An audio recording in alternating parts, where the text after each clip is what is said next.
Well, the Biden administration has gone to great lengths to get the inflation under control. They're very proud to have passed this Inflation Reduction Act.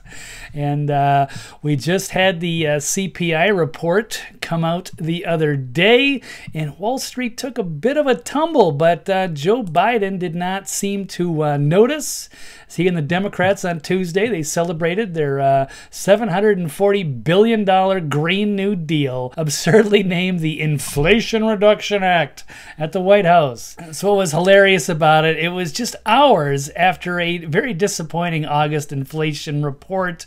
They thought it would be about 8.1, turned out to be 8.3, but you know how Wall Street, they get pretty panicky about these numbers. And of course, it's the low side. Most people seen it's much higher than it actually is reported, and they don't want to panic the public too much, but most people can feel the pain at getting food or fuel or what have you. So the Dow Jones tumbled more than 1,200 points, and the S&P 500 fell more than 4% after the disappointing August inflation report, and Joe Biden is taking a big victory lap.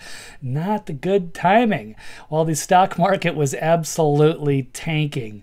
So welcome to the bear market. But of course, it's not a recession because they just changed the definition of a recession, of course. They're panicking ahead of the midterms. And you got this poor press secretary out there saying that today's CPI data shows more progress in bringing global inflation down here at home.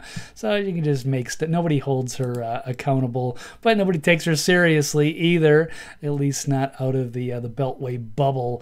So Biden paced back and forth as he shouted nonsense about his spending bills. At one point, proudly proclaimed that he beat Big Pharma. This is the same guy who mandated COVID vaccines and made Pfizer and Moderna very wealthy.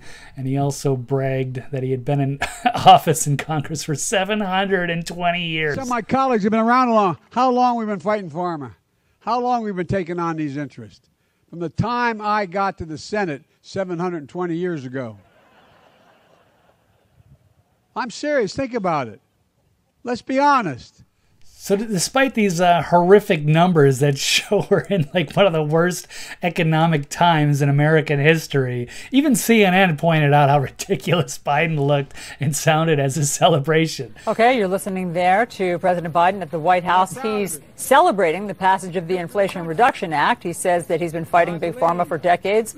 But there is this unfortunate split screen right now with the Dow taking a total beating, down more than 1,200 points, and so it feels like it's hard to be celebratory for some people in the crowd. It feels like it's hard to be celebratory for some people, according to CNN. Yeah, this is a great graphic that somebody put together showing Wall Street in the background, all of these stocks getting shellacked deeply in the red. Of course, on the heels of that horrific speech Biden gave in Philadelphia, where he looked like a ruthless dictator. Oh, it's been a bad stretch for Biden and the Democrats and the economy for the last couple of months as they stumble into the midterms. We shall see how they handle this, because a lot of it is really backfiring badly. So it will be curious. So stay tuned. Thank you for listening, and we'll catch you next time.